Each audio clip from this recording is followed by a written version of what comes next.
Onto the amateur riders, not quite 4-miler novices chase on the old course on day one. If you can work out who Willie Mullins is going to run here, you'll work out who Patrick Mullins' ride is, and that will give you a major advantage over the market. The problem is, it's Willie Mullins horses who dominate the market. Embassy Gardens, 8-1, Meeting of the Waters, who Patrick. And the horse that I asked Patrick about before Fairy House, and this kind of spiraled the gamble on this horse for the amateur riders race, was Nick Rocket. I thought he was the ideal one for it. He was 33-1 at the time. Hopefully you listened to that interview with Patrick, because he was a bit taken aback. I was even asking about him and said nobody else had, and that he was a horse who'd very much gone under the radar. Well, not anymore. He's a 10-1 shot now. You heard it here first on the Final Furlong podcast. That's my thinking, Katie. Initially, we were very keen on Favre de Chambeau. So the first question for you is, do you retain the faith in him after his run in the Neville's Hotels Novice Chase? Yeah, he was kind of an early marker for this race for me, off the back of his second run. I wouldn't be too disappointed the way he ran in Graded Company. Like, he wasn't standing out to me as a strong Grade 1 contender. I think he could be a very good kind of handicap horse at this kind of level for this race. I still have him as a good each way bet for this. I just wouldn't be kind of ruling him out on the back of a disappointing run in the Grade 1. Kind of in recent years, I suppose you could look back and say that kind of the standard has probably increased, and a lot of these horses in this race are probably up to graded level. But I think a step up in trip again to 3 mile 6 will probably suit him a lot. I don't think there's any other race at Cheltenham that he'll run in. We know Jigginstown will probably definitely run anything they can this race, so he'll probably more than likely go for this. Gordon's a very good strike rate in this. I think he's won it 4 times the last few years. So I just wouldn't be writing him off just yet.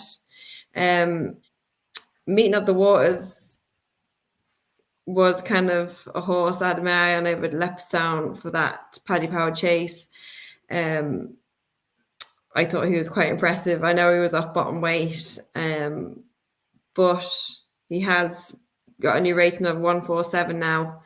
I think that's £17 higher than he was. You'd probably want to be off a mark of around 150 for this race now, and he's probably near that. So he's kind of ticking a few boxes for me.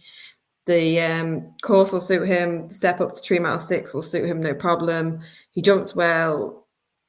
He's kind of standing out to me. He's probably a little bit short. Like we know he's won a good handicap, but like Gillard and Manil had won a Grade 1 going into this race. That's just in the back of my mind. Is there a better horse in this race that's not at the top of the betting, that has graded races under his belt? That'd be my only concern with him. I think we can knock out who's going to run and who isn't very quickly here. Embassy Gardens, Meeting of the Waters, Nick Rocket, they're all major contenders. Grange Clare West, not a hope in hell he runs. I would be surprised if Broadway Boy did, for the Sam Tristan Davis reasons that we said earlier on. So let's just take him out now, although it's a potential. There is no way Factifile goes to this race. Absolutely none whatsoever. Monty Starr. I'm pretty sure Rachel will want to ride him. I think. Do you think he could turn up here? Advisory. I think he goes Brandon Advisory, surely. I'd be amazed if he didn't go Brandon Advisory, and I think Rachel will be. Oh, I was just looking at the bet now. But Favori de Chambeau is now 10-1 from 20s that I looked at this morning. I've got him 20s in this race. He's 10-1. I've got him at 20s as well. He's 10-1 now for the National Hunt Chase. With who? With Ladbrokes. Jesus. Ladbrokes? Do Ladbrokes know something that we don't? I don't know. Yeah, and he's 20s with Paddy Power. Yeah. Ladbrokes and Coral have both smashed him, and they're not non-runner no bet. No. Katie, the dream's alive. Katie, the dream's alive. He is 21 for Paddy Power still, so if you're with Paddy Power, you might have a bit of value. Does Gordon have a Ladbrokes? Yeah, if you can get a. No, Gordon's Salvador Ziggy in it, but Gordon loves Yeah, this but does race. Gordon have a Ladbrokes account though? That's the question. Oh, I don't know. Yeah, Did he have a few quid? he might do. Yeah. Is Simon Clare somewhere in the background panicking over a bet with Carl? Close enough to did the IP address come from very close to where Gordon is based? Perhaps, allegedly. Bet365 go 20s, as do Paddy Power. Hey, Paddy Power might let you have $5 on before they restrict your account. Jeez, it's a miserable situation. You know, this Sunday evening racing is a great idea, isn't it? Because everybody can bet with no issues whatsoever. So that's where all the extra money is going to come from, because there's definitely nothing happening in the betting world in the UK right now that's causing an absolute chaos for people to place bets. Good job, everybody. Good job. Absolutely sterling work. My goodness. All right, as we continue to knock horses out of this race, Stay Away Face definitely not going here. Apple Away won't go either. She'll go Mare's Chase, won't she? Yeah. They certainly won't she's run gone. over 4 miles as a 7-year-old. A 7-year-old mare. Something has gone very wrong if Corbett's Cross ends up in this race. I think he should be, yeah. More on that in a second. 3-card brag. So Ella was saying to us that Gordon regards him as one of his best novice chasers. He's already got Favreau de Chambeau for this, but this would be the ideal race for him. Yeah. Yeah, I'd agree there. So he's a contender. Affadale Fury, he was awful the other day and hasn't been seen since. But if they go to Cheltenham, maybe here. Neither of you particularly enthusiastic about that. So, which one was that? Sorry, I missed that. I was saying Affadale Fury. Yeah. Oh yeah, I do. I think he'll pop up somewhere, but I'm not sure what race they run him in. I think he might be a little bit too keen over 3-6. That'd be my only thing with him. Yeah, I'd agree with that. So we're down to Embassy Gardens, Meeting of the Waters, Nick Rocket, Corbett's Cross. More on that in a second. Salvador Ziggy, 3-card brag, maybe Affadale Fury. Desert Morehouse could go here. Favreau de Chambeau. Of all of those, Favreau de Chambeau is definitely, I think I've pronounced that 3 different times in the one sentence, would definitely be the one who still appeals to me, and we're getting a bigger price now than we were before.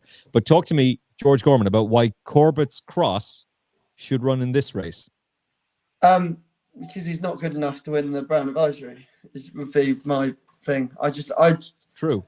I just can't have him. I just can't have him in any other races. And I think he's the sort of horse, I think he'll jump better going a stride slower. And McManus likes to chuck one in this. And if he did turn up in this, he'd be he'd probably end up favourite once the jockey bookings are out, wouldn't he? Which would be Derek. Exactly, yeah. And you'd love to have Derek on your side in a race like this. If someone told you could have 16-1 about Derek O'Connor's mount in the National Hunt Chase, even in 2.5 months' time, you go, well, yeah, I'll just back that. But I think you give yourself that option with him, that if he does come here, he's going to start favourite. He's obviously closely matched on form with 3-card brag, which sort of gives him a shout as well. He'd be of interest if he shows up, and I think he's 66-1 for the Brown Advisory. So you'd think if he's coming to Cheltenham, he'll come here. I really don't want to say what I'm going to say next, but go on, say it. If you don't want to say it, you have to say it. There's a very experienced chaser in here who does have place form at graded level and is 33-1. Oh no! Don't do it! Don't. Mr. I've changed my mind. Oh, for goodness sakes, man! He's not going to win. Mind. He's not going to win. Do you hate money? I don't hate money, but I love a horse that I can rely on to finish second or third. And we know he stays. Well, he stays all right. He stays longer than the mother-in-law. He won't put his head in front. He's 33-1. He's been placed in it before. He looked like being placed in a national before getting a bit tired. Mate, he's 40s and he should be 400s. 400s from a win perspective. But you tell me, if I count you, so say you're going to offer me 40-1, 50 odds is 8-1. You'd lay me 8-1 a place on Mr. Coffee. Now think, I'm giving you 100 quid You have to pay me back 900 quid if he finishes in the 3. Would you lay that bet? I see what you're doing. Well played. Because I ain't laying that bet. No, exactly. Because you can we get AK Bets on the phone and see would he lay it? Because he probably would. AK Bets probably just like take that mug's money any day of the week, no problem at all. He thinks this fella can win. But to be fair, you're talking about this purely from a place perspective, and it's going to happen from a place perspective. Yeah. I back in place only, which is why I probably wouldn't. I don't know if I back him now or not. But he's not going to get any shorter in the run-up to festival. No one's going to take him any more seriously on the day than they do now. A few of these are going to come out. He's not going to be shorter than 20s, really, is he? So you're talking 4-1 a place. I'd probably still back him like 3. I'll back him with the extra places probably on the day. I'll back him 3 and 4 places. It'd be a short old price for 4 places, but I think it's a sound bet, and I don't think I've ever backed Mr. Coffee for anything before because I can't stand him.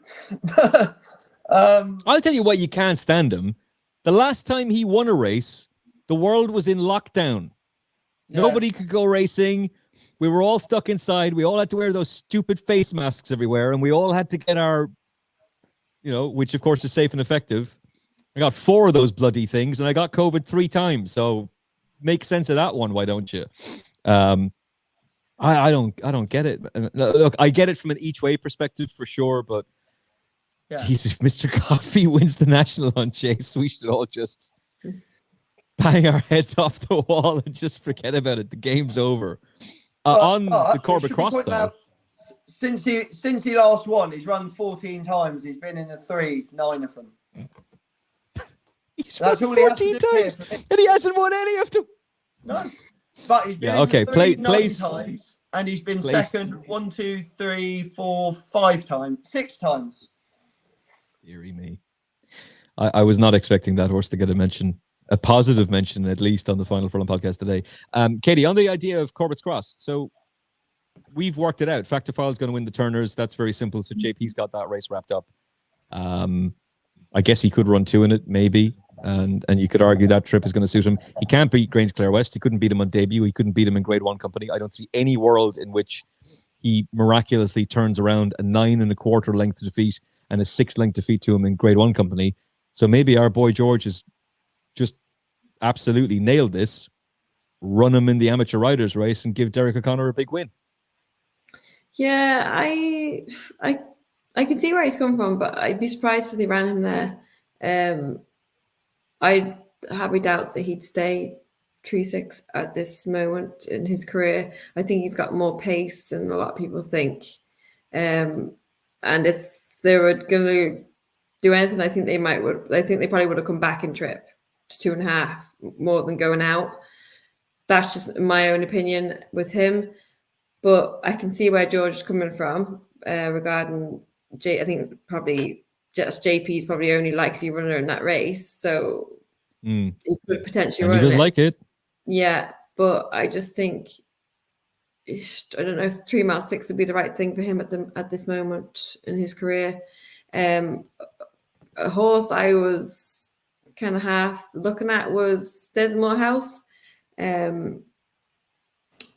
know he didn't run great in Leopardstown in the Paddy Power, but Martin Brazel's a great man for getting one back to win at Cheltenham or be placed or go very close. And I think you'd be a fool to write off him. He was friendless in the market at Leopardstown. There was no money coming from at all. I think there's a big race in him again, and I think he could go in a dark horse here if they were to run him here. I've got him down as out of the betting here. Have you? Oh. I have him down as 20-1. All right, it might just be a Betfair thing. I don't know. I think I actually got I'm out. Just with an eye to the future, Galas, I'm sure I've completely butchered the pronunciation, but that wouldn't be a new thing for me.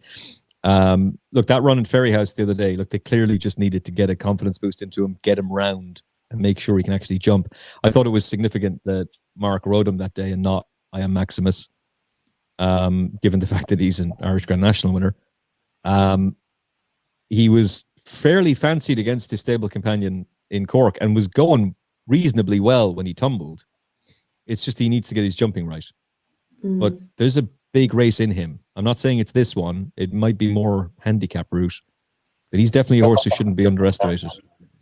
Yeah, that's fair enough point to say as well. All right, final selections for the National Hunt Chase. Katie Young. I'm gonna stick with Favori de Champdou. I'm not gonna give up on him just yet. And I'm just gonna stick in Desert Morehouse as one to keep an eye on. Okay. Definitely keeping the faith with Favori de Champdou. The dream is still alive. George? On the basis that the two horses I'd be most interested in if I knew they were coming here would be 3 Card Bragg and Corbett's Cross. And I don't know that they're definitely coming here. At this point, I'm going to say place only Mr. Coffee. Okay. Oh, no, I can't believe I said it over.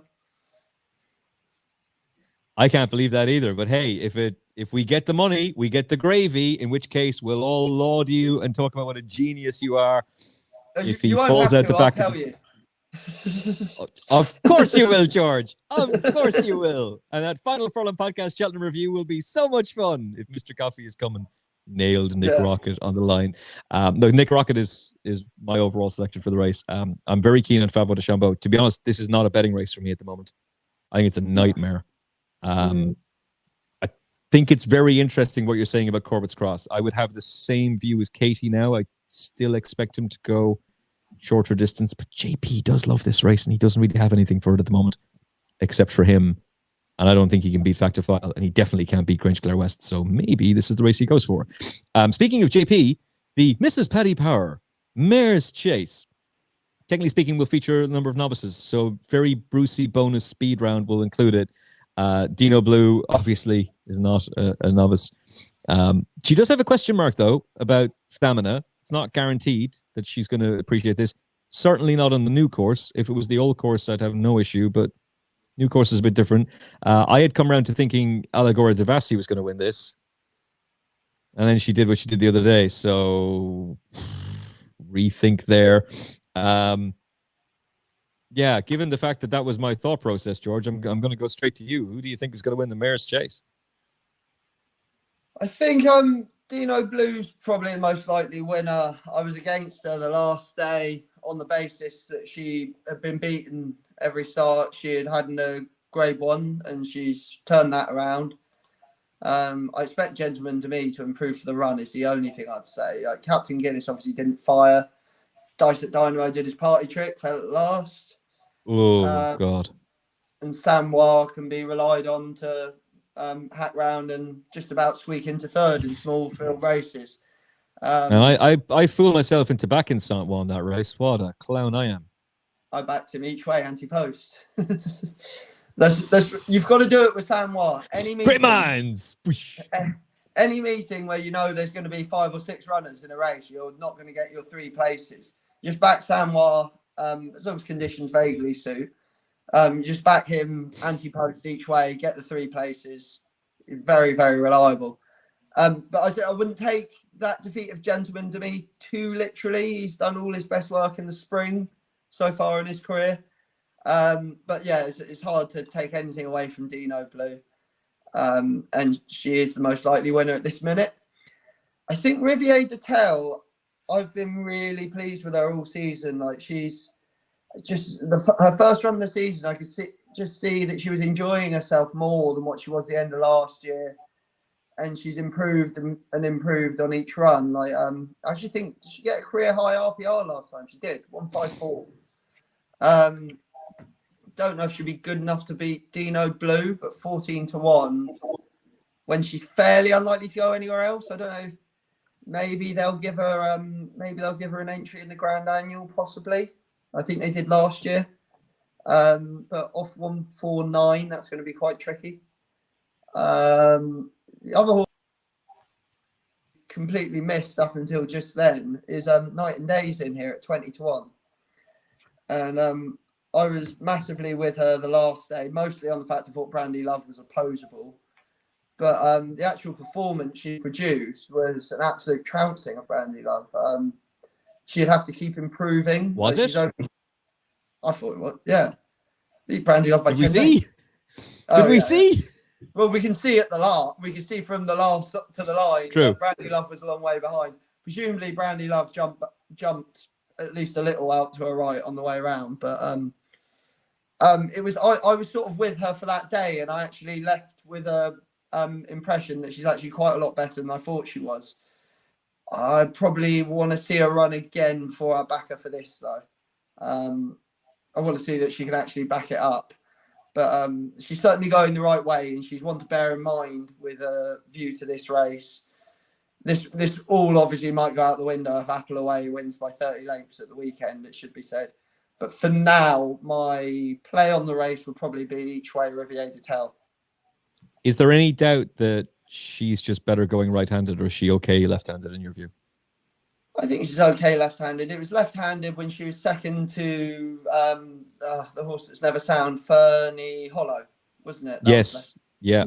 That was one of her better performances, I thought. And actually, she wasn't out of it when she fell at Cheltenham last year. I didn't think she was sort of starting to stay on. Like, it was too far out to really say what would have happened. But I think she'd have been probably she could well have been placed. No, I don't particularly have an issue with her going either way around.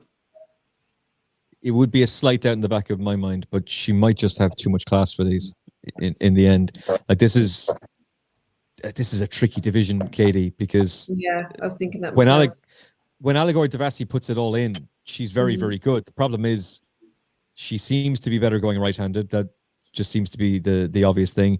And also, once she came alongside Impervious, she looked all set to go and win and found nothing. And what Riviere de Tel did to her the other day was just horses are entitled to an off day, but geez, that was woeful. It should be said, Impervious to beat all these. Oh, she'd crushed them. What a shame she's out for the season. She would be a banker, an absolute stone cold solid moral. Oh yeah, she's so hardy.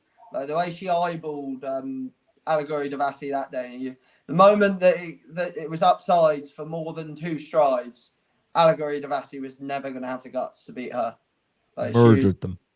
It was actually my favourite, in terms of how it made me feel to watch. It was my favourite performance of all of Cheltenham.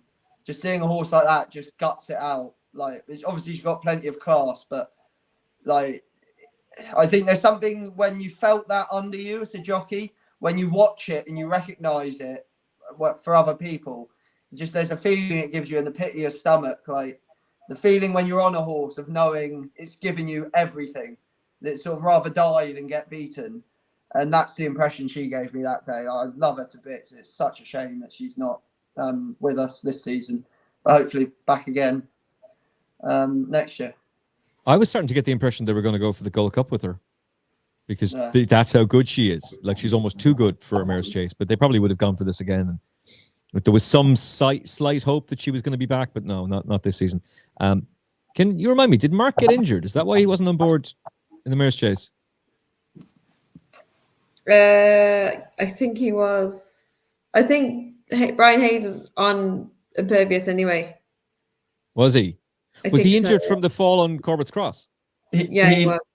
I'd say he must have been injured anyway, because he'd have ridden Ellie May if he wasn't.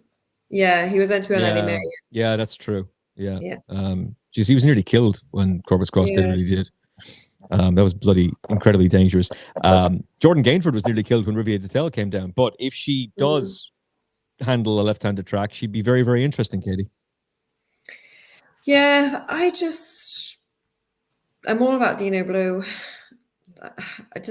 I love the way she runs. I think she's, as George was saying about Impervious, the way she runs, to me, that's what she looks all heart. She's just the way she sticks her head out. She has her head down. She just looks like she loves racing. I just think she's got loads of guts. I think she's really climbed the ranks over fences. Like, it didn't start out smooth sailing for her at the beginning, but she's £25 better off over fences than she was over hurdles. I just think she's very consistent. She's 5 wins, 3 seconds, grade 1 and a grade 3 now to her name. Like, she's not flashy. She just goes out and does the job. And I just think she's got loads of heart. I can't take my mind off what she did at Cheltenham last year when she ploughed through the last 2 events and still stayed on to finish second. Like, she did her utmost to finish the best she could, and I just love her. I think she's a fantastic mare. My only doubt with her, as you said at the beginning, she is untested over 2 mile 4. She has that question to answer. I'm hoping that another year under belt, she should be fine. But I just can't.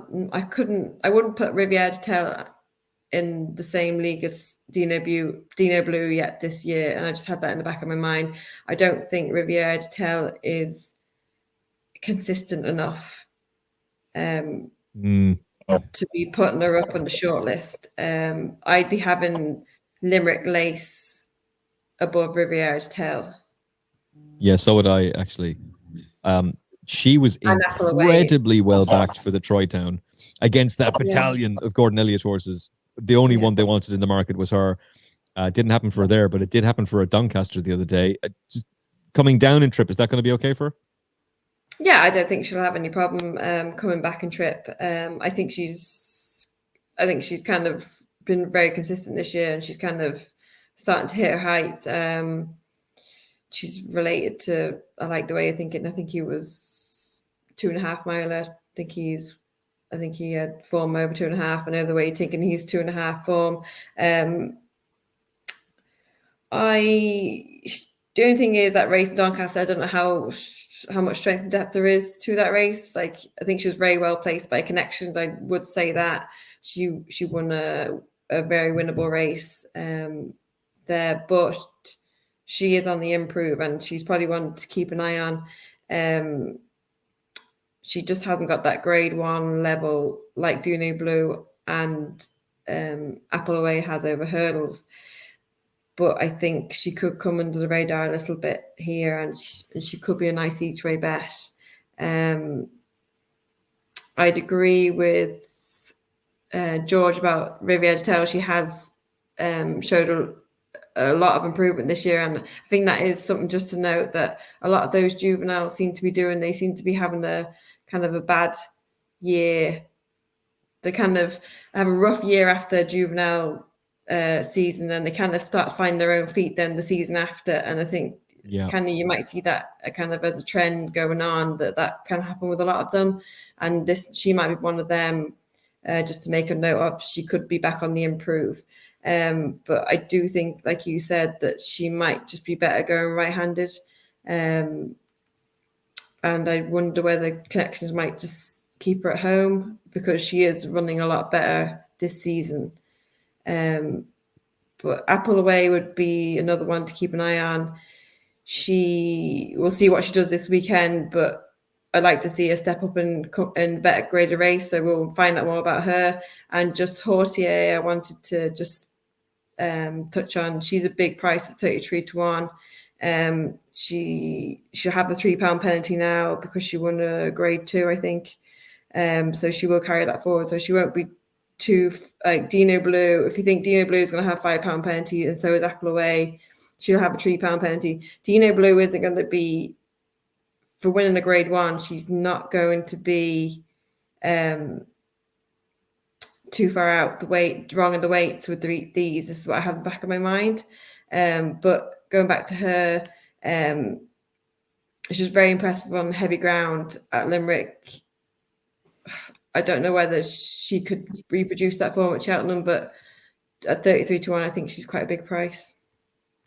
I was almost reluctant to mention her because it was quite a slow motion finish for her at Limerick, and that ground was just awful.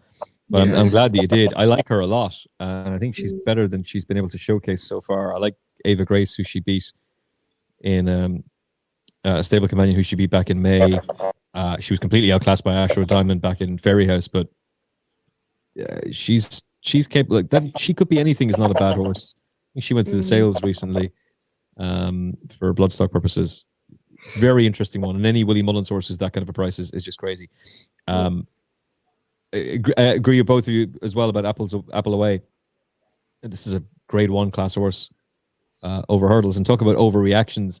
When she got beaten on her chase debut, the amount of people on social media who are like, "Oh, it's just not built for chasing. No, what we're doing," and she wins the next day. The deep end. She wins the next day, and those same people are like, "Oh, she's amazing. What a horse! What are you doing? What are you doing? We can see what you're saying. By the way, we can go back through your timeline and see the nonsense." She was thrown in on a chasing debut against Stay Away Faye. Yeah. Grey Dawning. Sorry, not Stay Away Faye. Grey Dawning. De Menil. And Gaillard de Menil, yeah. It was a big ass. It was huge. Nuts, really, wasn't it? It was. I couldn't believe it when I saw it and the price that she was. I had to be against her that day, and I like her as a horse, but it was madness chucking her in there. I think they said they sort of had to run her or something. You're like, well, did you have to really? Yeah, I don't think it's like that John Wayne meme where the young fella is saying, the old cowboy film from back in the day, is like, "I can't swim," and he picks him up and just throws him into a lake. Well, you can swim now. And like they just threw her into the deep end, and she didn't come out of it glowingly, but she learned an awful lot from it and absolutely bolted up in a winnable race. To be fair, at Leicester, we will learn more about her the next day, but that's a seriously talented racehorse who's been massively underestimated by the market. And I would imagine this is the race they will go for. I mean, it's the Mayor's Chase. Why would you push yourself into open company when this race is there waiting to be won? I think as well, just to note, Lucinda's improved so much for the spring festivals. Like she could be winning now, but the springtime seems to come around and her horses just blossom. So that is something to bear in mind, that she could be winning easy enough now, but she could improve again come the springtime, because she did win the grade 1 at Aintree at the spring last night. So that is something to note as well. So she could be a better horse come the spring too. Yeah, that's a very, very good point. It's probably important to say as well, like they chucked her into a race that she couldn't possibly win on chase debut. It's like we're saying, and whether you can argue the virtues, like whether that was a good idea or bad idea all day long. But she got beaten. She didn't jump particularly well. They stuck her in an ordinary novice chase the next time and she hosed up. Turns out, having a hard race on seasonal debut doesn't break a horse's heart for the rest of its career. No. So Lucinda should be applauded. What is this madness you're spouting, George? How dare you spout such nonsense on the Final Furlong podcast? Do you realize Nicky Henderson watches this show? He'll be so insulted. Take that back immediately, George. Take that back immediately, George. Nicky Henderson will be deeply insulted by those comments. I won't stand for it, George. I won't sit here and let you denigrate the name of the great man, Nicky Henderson, like this. How dare you? That was just a blanket statement. I didn't say any names specifically, did I? I just think there's a general feeling, especially a horse with a long line of ones by its name. If it gets beat once, it'll be finished forever, especially on debut, especially on soft ground. But this horse has sort of proved that actually, if she's a tough mare, that she's just come back and just won, by 31 lengths next time on heavy ground. Like these horses can just run. I'm going to tell Trish to edit this out, right, and not include this in the show. So this is just between the three of us. All right. Is that okay, Trish? Can you just chop this little bit out? That's why I'm moving closer and closer to the camera, because this isn't really for the listeners and I'm just making a big joke here.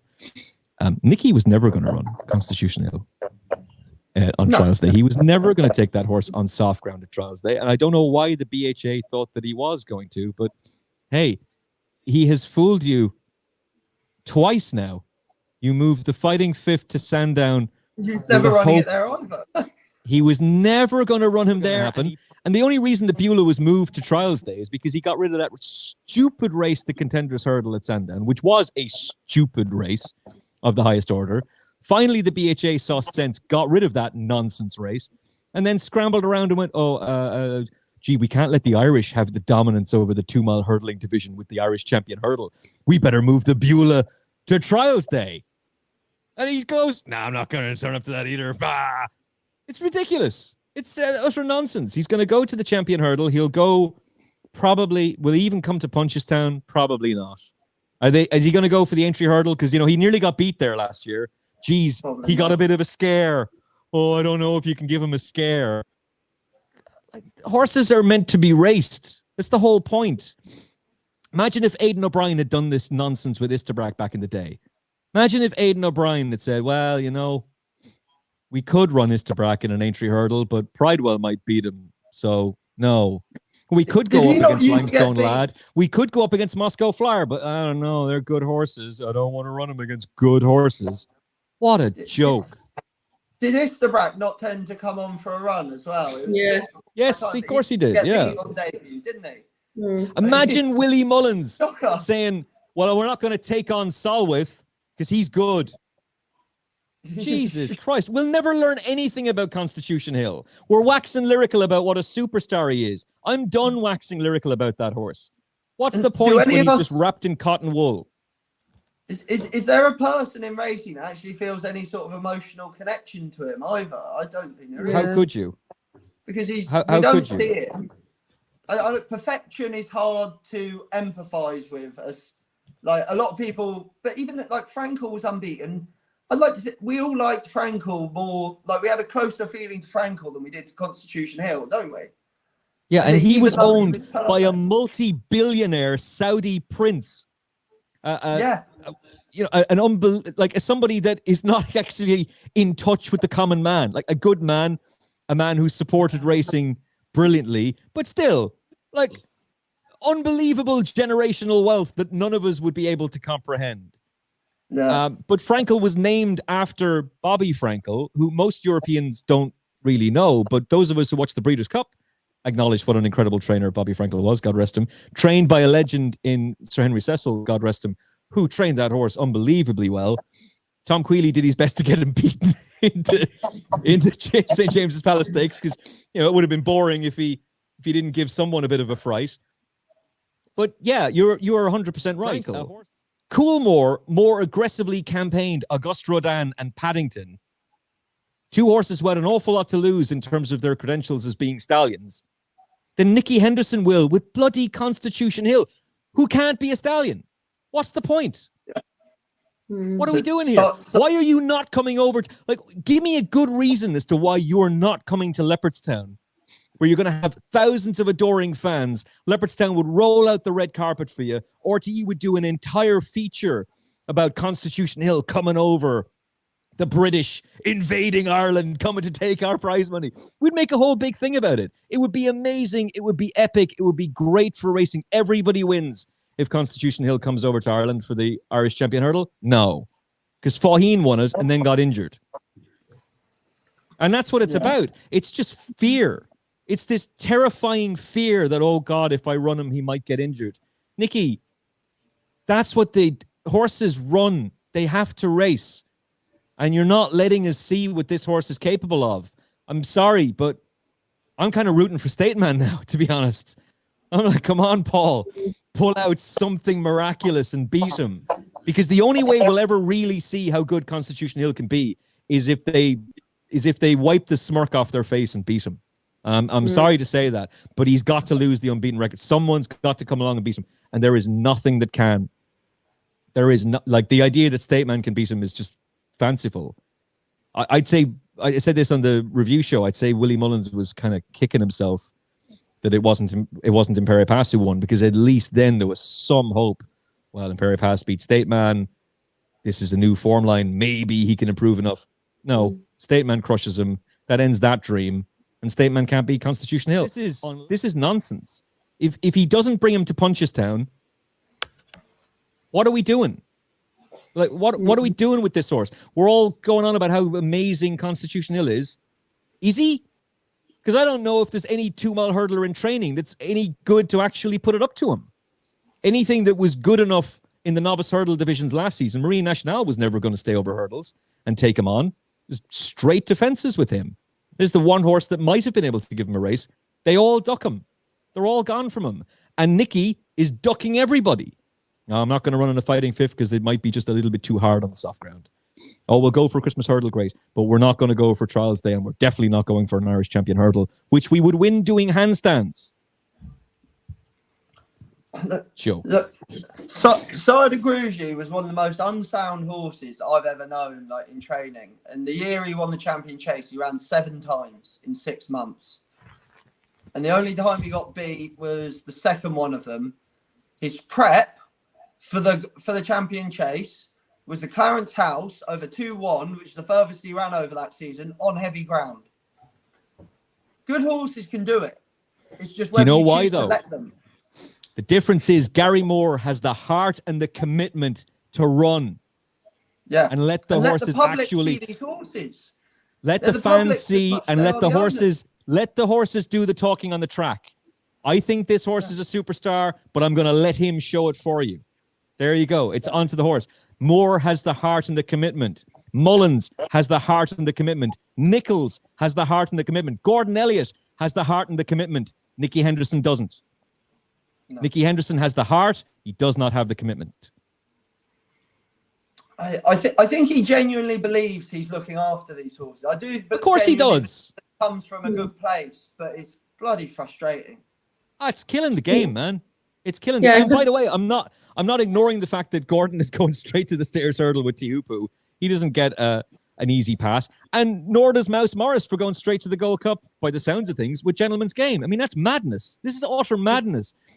I love Cheltenham. We've just done an entire 2-hour video and podcast previewing Cheltenham. We all love it. The engagement in these things is unbelievable. Like the audio listens on Spotify, Apple Podcasts, 80% of our listeners is on Apple Podcast. They're exceptional for Cheltenham. We all love it.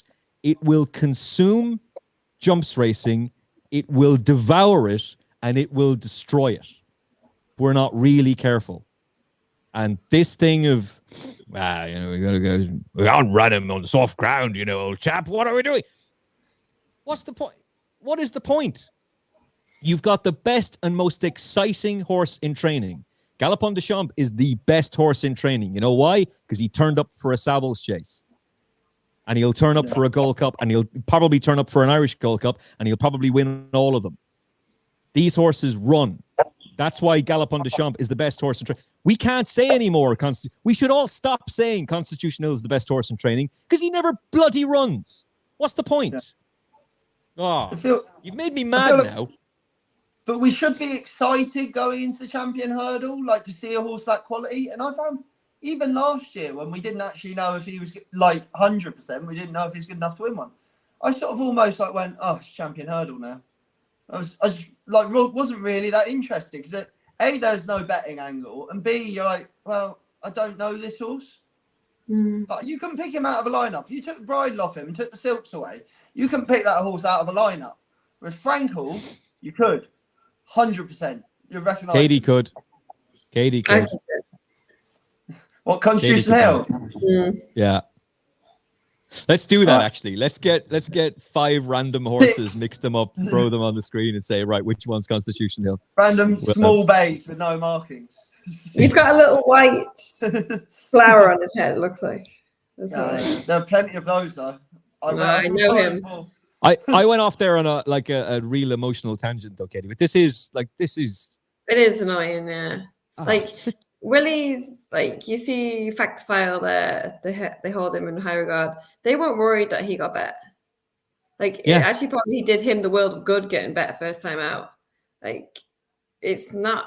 I actually think if a horse, I'm actually relieved if a horse with a big reputation gets beaten. Because that hype is gone and he can show you what he's actually made of. Yeah. And it's not a bad thing that these horses get beaten. It's not. And I think people need to get their head around. Horses they're not robots, not machines. They have an off day. But if the ability is there, they'll always come back. And that's the beauty of it. That's the beauty of it. That's where you get a connection with the horse. If a horse gets beaten, loses its way, and they bounce back, people love to see that. Yeah. More than a horse running twice a year that we never get to see, and we know it's going to win because the opposition is scared off because Constitution Hill's turned up, no one wants to run against him. You'd rather see an old favourite lose its way, come back, you'd be more excited about that than watching Constitution Hill run at Cheltenham. So I've gone off there on a tangent, and I'll back up Nicky Henderson. I'll give a bit of defence for him, because there is a defence of what he's doing. There is another champion hurdler who did the exact same thing, Honeysuckle. Honeysuckle won the Hatton's Grace, the Irish Champion Hurdle, Mayor's Hurdle / Champion Hurdle, and that was her campaign. That was what she would do, and then she turned up to Punchestown. And I don't remember too many people going nuts about that at the time. But I would be fairly certain that the reason Henry de Bromhead and Kenny Alexander and Rachel Blackmore were doing that is to protect that bloody unbeaten record. Yeah. And that's why they were doing it. I don't think it was that she couldn't take her racing. I think they were like, oh, she's unbeaten. Like, we better protect this. And this is a thing in racing. The best thing that could have happened to Ballyburn, is Firefox beating him. Best thing. Because now that's no longer a thing. They don't have to worry about protecting an unbeaten record, and they can roll along into the Supreme and crush the opposition at Cheltenham. They can go. What are you afraid of, Nicky? You're afraid of a defeat? We all lose. Everybody loses. It feels horrible. But you pick yourself up, you dust yourself off, and you go back out and you try again, and then hopefully you win. Isn't that we love these? Isn't that what's amazing about Galopin Des Champs? He was peerless. Nothing could touch him, and then Fast or Slow downs him in Punchestown. And then he gets downed again on his comeback. And I doubted him. Loads of us doubted him. We all thought, he's a has-been, he's done. And he comes roaring back to the top with a win. That's why people love these horses. How can you love Constitution Hill? Hey, he's done it again. Isn't he equine perfection? Poetry in motion, blah, blah, blah. Who cares? I was just thinking, our best pointer of all time, he ran 34 points, 123. Rules, he ran 30 times, 19. So total, he ran 64 times overall, 132.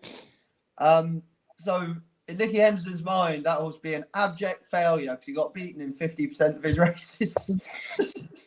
Well, on that, in a 10-year career, I should say, a 10-year career from the age of 6 to the age of 16.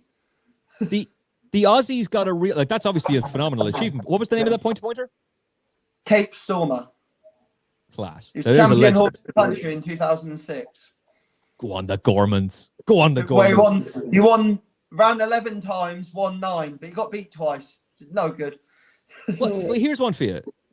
The Aussies get a lot of stick, and I'm more than happy to dish out that stick to the Aussies as well, because they obviously can't greet middle distance horses, and the only way they can win a Melbourne Cup is to source ex-European horses to come down. We've got to be the ones who give them their horses. But they breed brilliant sprinters. And the Aussies very fondly remember Black Caviar, and there's a few people who would scoff and go, superstar, she fell in that race. She was unbeaten. Right, you were there, right? That was an epic occasion. There was remember the conversations about a match race with Frankel and with the distance it would be over and this kind of stuff? Like, that was never going to happen, but there was an excitement.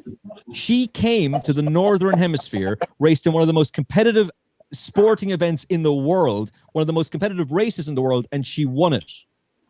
And she was a bad traveler. And a bad traveler and retired unbeaten. That's incredible. They dared to dream, and they achieved that dream. What exactly is the dream of Constitution Hill?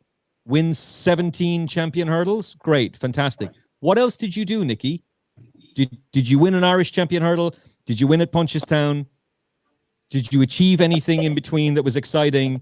Or was it just, so he won the Christmas hurdle, he won the champion hurdle, and he won the Aintree hurdle multiple times. Is he even going to run an Aintree hurdle again? Probably not. Because he almost got beaten there. Stick him in a handicap. Tell you what, Nicky, prove your worth. Run him in the champion, and then a few days later, put him in the county hurdle off top weight. Let's go! Let's see him win the national spirit and then win the champion hurdle 3 days later.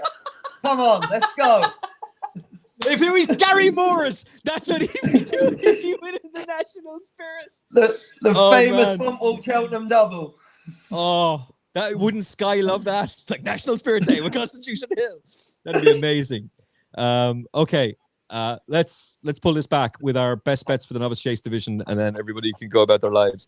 Katie, of all the horses we've talked about, who are you most excited about as a betting proposition for Cheltenham 2024? I'd have to say probably betting wise and horse that I'm most excited about would be Have to Be Fact to File. Agreed. This horse wins, lads and ladies. This horse wins 14-1. He's the short price for the Brown Advisory. This is Galop on Deschamps all over again. I told you then Galop on Deschamps would not go for the Brown Advisory. He would go for the Turners. I was right. I didn't get paid because he fell. But we're both right about this. Turners, 14-1. He shouldn't be that price. Punish them. Punish the bookmakers who are going that price. George Gorman, who's the horse that you're most excited about? I'm in agreement with you over. I should say, like, I haven't really said much about Fact to File. I totally agree. Like, from a win point of view in the Turners, I'd be with you. I prefer Let's Be Clear About It as an each way bet in the race. But my best bet is going to be Hermes Len in the Brown Advisory. I think it's a ridiculous price. I think it's shocking. 16-1 about a horse that, you know, you take Ile Francais out of that race, he would be going into this as one of the highest rated horses in the race. Not sure he beats Grange Fair West, but I think he's certainly got a chance.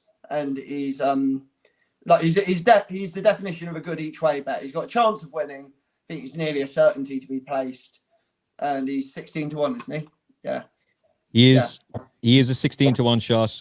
You can get 20s. I'll have them if you're offering. You can get 20s about him. And to be fair, I think there are firms. It's Bet Victor are going 20s and they lay a bet. All right. People will tell you they don't. They do. They lay a bet. Unibet are also going 20s. Unibet are going to love this after our Nicky Henderson rant. They're going to be delighted with everything we just said. So Ed Nicholson and the team at Unibet will lay you a fair price of 20-1 about Hermes Alen. And I would very much agree with that as well. The each way double. Scumbag. Have your account closed each way double, despite the fact that Cheltenham ante-post bets is Hermes Alen and Fact to File. Let's go, baby. The dream's alive. Katie Young, George Gorman back with us on Monday to review the big talking points from the weekend's racing. Thank you very much for watching this episode of the Final Furlong Podcast. Thanks for patiently waiting for new content as well after flu took out Katie, COVID took out me. That means, George, you're up next. You're going to be on the sidelines probably on Monday. No, I'm unkillable. And they've tried. They've tried so many times. Oh, they've tried. I've tried. Jesus. Right, before I go into a fit of Bob Fleming coughing again, thank you for watching on YouTube, listening on the podcast. Katie, George, and myself back with you on Monday. I'm on TalkSport 2 during the week as well. The lads will be racing as well over the weekend too. Look after yourself and each other. We'll talk to you again very, very soon on the Final Furlong Podcast. Thanks for watching.